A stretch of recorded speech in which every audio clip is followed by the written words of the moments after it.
देख रहे हैं पंच न्यूज एनसीआर और मैं हूं आपके साथ मानवी ठाकुर। शुरुआत करते हैं आज की खास खबरों से। अधिक अपडेट्स के लिए बने रहिए पंच न्यूज एनसीआर के साथ। चैनल को लाइक, शेयर, सब्सक्राइब करें और बेल आइकन दबाना बिल्कुल न भूलें। जोधपुर ब्रांच पुलिस ने मादक पदार्थों की तस्करी के एक का किंग पिन को पकड़ने में सफलता हासिल की है, जो कि वर्ष 2018 से पैरोल पर फरार था। उस पर वर्ष 2010 में हत्या का केस दर्ज था। वह 6 साल से राजस्थान के बाहर रहकर अपना मादक पदार्थ तस्करी का नेटवर्क चला रहा था। पुलिस ने उसकी गिरफ्तारी के साथ ही बड़े नेटवर्क पर अब रोक लगा दी थी अथवा निस्तानुभूत कर दिया है। जोधपुर ब्रांच पुलिस महानिरीक्षक विकास कुमार ने सोमवार को ही प्रेस वार्ता में बताया कि बिरमा राम उर्फ बिरमा राम को गिरफ्तार किया है। वह अपने छद्य नाम जगराम से पकड़ा गया है। आरोपी बिरमा राम उर्फ बिरमा राम पर वर्ष 2010 में हत्या का प्रकरण दर्ज हुआ था। वह वर्ष 2018 में जेल से पैरोल पर रिहा होने के बाद फरार हो गया था और 6 साल से अपना कृतित्व और व्यक्तित्व बदलकर फरारी काट रहा था। उसकी गिरफ्तारी के लिए 50,000 रुपए का इनाम भी घोषित किया गया था, मगर वह हाथ नहीं लग रहा था। आईजी विकास कुमार के अनुसार आरोपी बिरमा राम उर्फ बिरम राम बड़ा ही शातिर दिमाग वाला है। वह राजस्थान से फरार होने के बाद झारखंड, बिहार और नेपाल तक पहुंच गया है। वह हर बार कई तकनीकी और नई तकनीकी इस्तेमाल करता था और इसी के साथ कोई भी नया फोन या सिम खरीदने के बाद एक बार इस्तेमाल कर तोड़ देता था। हर बार अपनी जगह बदलने के साथ ऐशो आराम की जिंदगी जी रहा था। उस पर बराबरी नजर रखी जा रही थी, मगर बिरमा राम उर्फ बिरम राम ने अपना नाम जगाराम रख लिया था। मादक पदार्थों की तस्करी के उसके नाम से कई बड़े स्तर पर ऑनलाइन ट्रांजैक्शन हो रहे थे, जो कि बिरमा राम के खाते में हो रहे थे, मगर ये वही है, इसका पता लगाना टेढ़ी खीर साबित हो रहा था। आरोपी को पकड़ने के लिए जोधपुर रेंज की साइक्लोनर टीम का पिछले 3 माह से ऑपरेशन जारी था। आखिरकार उसे पकड़ने में सफलता मिल गई है। पुलिस जब उसके पीछे लगती है तो वह हर बार छकाता हुआ आगे निकल जाता था। आपको बताते चले, जिस होटल में वह ठहरा था वहां पुलिस पहुंची तो मालूम हुआ कि वह नेपाल गया है और एक सफाई कर्मी ने पुलिस को पूछताछ में बताया कि वो किसी बड़े मुनाफे की बात कर रहा था। नेपाल से माल मंगवाने के लिए झारखंड के रास्ते राजस्थान में अच्छे दामों में बेच सकते हैं, इसके लिए सफाई कर्मी को भी प्रलोभन दिया गया था। आरोपी को पकड़ने के लिए पुलिस को आखिरकार उसका पुख्ता सबूत मिलने पर जिस होटल में वो ठहरा था वहां पुलिस पहुंची, मगर ग्राहक बनकर जाना पड़ा। उसे विश्वास में लिया गया और कहा गया कि राजस्थान से आए हैं। हालांकि उसने अपना छद्य नाम जगाराम से बना आधार कार्ड दिखाएं, मगर अब उससे सख्ती से पूछताछ के लिए की गई तो उसने अपना असली आधार कार्ड दिखाया। इस पर उसे दस्तावेज कर सोमवार सुबह जोधपुर लाया गया है। स्तर पर साइक्लोनर, स्ट्रॉन्ग और टोर्नेडो 3 टीमें हैं जो दुर्दांत खूंखार अपराधियों के विरुद्ध लगातार मुहिम छेड़कर लगातार उनकी धरपकड़ कर रही हैं। उनके खिलाफ एक बड़ा अभियान छेड़ती हैं और हर एक अभियान जो चलता है वो एक स्पेशल विशेष नाम के साथ चलता है, जो एक छद्मकूट नाम होता है और उस ऑपरेशन के नाम पर वो नाम चलता है, जिसमें विशेषकर एनडीपीएस से जुड़े हुए तस्कर, क्योंकि इस क्षेत्र में एनडीपीएस का कुप्रचलन कुछ ज़्यादा ही दिखा है। हाल के दिनों में ये बढ़ता भी प्रतीत हुआ है। तो उसको लेकर एनडीपीएस के जो अपराधी हैं, बड़े वांछित, दुर्दांत, कुख्यात अपराधी, उनके विरुद्ध मिशन मोड में कार्य होता है। उसी की एक नई कड़ी के रूप में ऑपरेशन ओल्ड मॉन्क चलाकर एक कुख्यात अपराधी जो 50,000 रुपए का इनामी भी है, 2010 में जिसने बड़ी नृशंस हत्या की, एक हत्या के बाद उसको आजीवन कारावास की सजा हुई। सजा भुगतने के दौरान पैरोल मिली और पैरोल से फरार होकर उसने अपना अड्डा, अपनी पहचान, अपना कृतित्व, अपना व्यक्तित्व सब कुछ बदल लिया। अपराध की दुनिया में पूरी तरीके से कूद पड़ा और मादक द्रव्यों की तस्करी का एक बड़ा किंगपिन बना। इस व्यक्ति का नाम है बिरमा राम उर्फ बीरा राम, जो चौटन, बाड़मेर का रहने वाला है। 2010 में पहला मुकदमा हुआ हत्या का और उसके बाद 2018 से पैरोल से फरारी करके यह राजस्थान छोड़कर झारखंड के रांची एवं चतरा इलाके में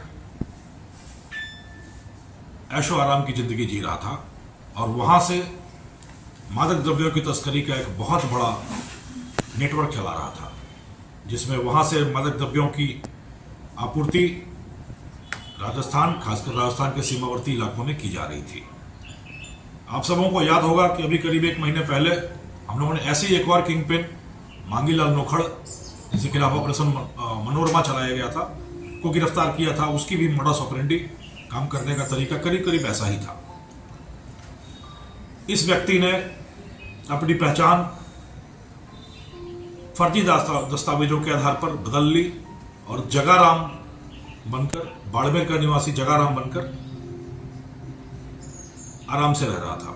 रांची के हेयल इलाके में, रांची जो झारखंड की राजधानी है, वहां के हेयल इलाके में एक दूसरे किंग पिन के आलिशान घर में गुप्त रूप से रह रहा था। जगाराम नाम, अपना नाम चेंज करके जगाराम के नाम से रह रहा था और लगातार राजस्थान में मादक द्रव्यों की तस्करी कर रहा था। 6 साल की फरारी के दौरान भी इस पर एनडीपीएस के कई सारे प्रकरण दर्ज हुए हैं इस इलाके में। जब भी माल पकड़ा गया, ट्रक पकड़े गए, तो इसका नाम आता रहा। परंतु यह एक छलावे की तरह पुलिस के रडार से, कानून की रडार से हमेशा ही गुम रहा। पहली सूचना हम लोगों को जब हमने इस व्यक्ति का नाम सुना, ये एक व्यक्ति है जो झारखंड से इस नेटवर्क को ऑपरेट कर रहा है, तब इसकी पहचान और इसकी पृष्ठभूमि पुलिस को नहीं पता थी। जब हमने पता करना शुरू किया तो इसके शातिरपने की अलग अलग कहानियां सामने आने लगी। न सिर्फ नाम बदला, बल्कि टेक्निकल गैजेट का भी यूज नहीं होता था, और टेक्निकल गैजेट का यूज होता था तो दिन में आधे घंटे इस्तेमाल होगा, हर बार नए नंबर से इस्तेमाल होगा, नई जगह पर जाकर नई सिम ली जाएगी, नए कॉन्टैक्ट्स बनाए जाएंगे और बड़े अत्याधुनिक ऐप्स जो कि कानून की परिधि से बाहर हैं, उनका इस्तेमाल करके इस्तेमाल होता था। हमारी पहली सूचना मुद्रा विनिमय के माध्यम से, मनी ट्रांजैक्शन के माध्यम से इसके बारे में पहली पुख्ता सूचना हम लोगों को मिली कि जब हम लोग रांची और झारखंड और राजस्थान के बीच के मॉडल को ट्रैक कर रहे थे, तो पैसों का आदान प्रदान इलेक्ट्रॉनिकली हो रहा था और वह जिस अकाउंट में हो रहा था, पहला शक यह हुआ, संदेह यह हुआ कि बीरमाराम तक ही जा रहा है। ठिकाने का आइडिया लेते लेते हम लोग रांची के हेयर इलाके में पहुंचे। एक बहुत पुरानी छोटी सी तस्वीर हमारे पास थी। उस तस्वीर के आधार पर हमने वहाँ हर दुकानदार से और लोगों से पूछताछ की, तो एक घर का पता चला कि इस घर में इस हुलिये का व्यक्ति रहता तो जरूर है, पर इस नाम का नहीं है, राजस्थान का जरूर है। वहाँ जाकर फिर आसपास वालों से पहचान की गई, पता किया गया, तो पता ये चला कि ये व्यक्ति कुछ दिन पहले लंबी यात्रा पे खूब सारे सामान के साथ निकल गया है। फिर से हमने इलेक्ट्रॉनिक ट्रांजैक्शंस की जांचें की तो पता चला अब ये वहां से बिहार की तरफ शिफ्ट हो गया है। पीछा करती हुई टीम पटना पहुंची, पटना में कोई सुराग नहीं मिला, वहाँ एक नंबर लिया, बदल लिया गया। फिर ये मुजफ्फरपुर पहुंचा, बिहार के मुजफ्फरपुर में पहुंचा, वहाँ एक मोबाइल लिया गया, वहाँ उसको इस्तेमाल किया गया। एक होटल में कमरा लिया इसने वहाँ पर, वहाँ उस मोबाइल का इस्तेमाल करके उसको तोड़ दिया गया, वो नंबर बताया गया और एक नया मोबाइल लिया। छोटी सी सूचना के आधार पर हमने मुजफ्फरपुर के कई सारे होटल खंगाले। एक होटल में इस जगाराम नाम के व्यक्ति की एंट्री मिल गई, एक नंबर मिल गया जो नंबर की जानकारी में, नाम तो जानकारी में नहीं था। फिर हमने सीसीटीवी के फुटेज निकाले वहाँ पर, तो सीसीटीवी में यह व्यक्ति देख गया कि एक दिन पहले ये वहाँ पे, 2 दिन पहले वहाँ पर ठहरा था, पर वो नंबर खत्म हो चुका था। फिर उस होटल के लोगों से हमने पूछताछ की। वहाँ एक सफाई कर्मी ने हम लोगों को बताया कि वो कुछ इस तरह के धंधे की बात कर रहा था जिसमें मुझे भी कुछ मदद करने की बात कह रहा था, और बात ये आ रही थी कि नेपाल से झारखंड का धंधा थोड़ा सा रिस्की हो रहा है, नेपाल से कम दाम में 50-60 हज़ार रुपये किलो में अफीम लाई जाए और लाके फिर राजस्थान सप्लाई की जाए। इसके चक्कर में वो नेपाल निकला है और मुझे अपना एक और गुप्त कोई डेटा दे गया। उस गुप्त डेटा के आधार पर हम लोग मोतिहारी पहुंचे। मोतिहारी पहुंचने पर पता चला कि ये व्यक्ति नेपाल की सीमा में घुस गया और अपने धंधे पर लगने के लिए गया। मॉनिटर करते हुए फिर उसकी लोकेशन नेपाल की सीमा में भी हमने खोजा। नेपाल बॉर्डर पर हम लोग काफी समय तक रहे। यह व्यक्ति रक्सौल में आकर सारे टेक्निकल गैजेट्स को बंद करके एक होटल में रुका हुआ था, पर चूंकि हमारे पास इसका हुलिया, फोटो और नाम, छद्म नाम जो इसको जगाराम रखा हुआ था, नकली नाम, वो आ चुका था। उस नाम के आधार पर हमने वहाँ के होटल सारे खंगालने शुरू किए। एक होटल में जगाराम ठहरा हुआ मिल गया। फिर हमारी टीम वहाँ पर उसी होटल में ग्राहक बनकर ठहरने के नाम पे गई रजिस्टर देखा, रजिस्टर देखकर ये कहा कि ये तो हमारे राजस्थान का है, हम भी राजस्थान के हैं, हम इससे मिलना चाहते हैं। उसके कमरे में गया, डॉर्मेट्री में ठहरा हुआ था। वहाँ जाकर उससे पूछताछ की गई तो पहले वो मुकरा, उसने अपना नाम जगाराम बताया, कागज भी दिखाया, आई कार्ड भी दिखाया, आधार कार्ड दिखाया, परंतु हम लोगों को सब कुछ मालूम था ये कौन है।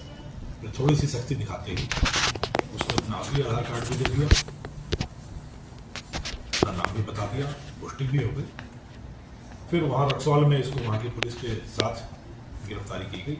मोतिहारी से ट्रांजिट रिमांड लेकर आज हम सुबह हमारी टीम पहुंची है, जो कि बाड़मेर पुलिस को, इसको धनाव की पुलिस को इसको हवाले करेंगे। इसमें सफलता सिर्फ यह नहीं है कि पुलिस की टीम ने सफलता हासिल की, पर एक बहुत बड़ा सवाल है कि जो आदमी झारखंड में जाकर पिछले 6 सालों से एक बहुत बड़ा नेटवर्क, एक बहुत बड़ा गिरोह चला रहा था और राजस्थान में मादक द्रव्य की बाधा आपूर्ति कर रहा था, उसकी गिरफ्तारी से एक बहुत बड़े नेटवर्क को नेस्तनाबूद करने में सफलता मिली है।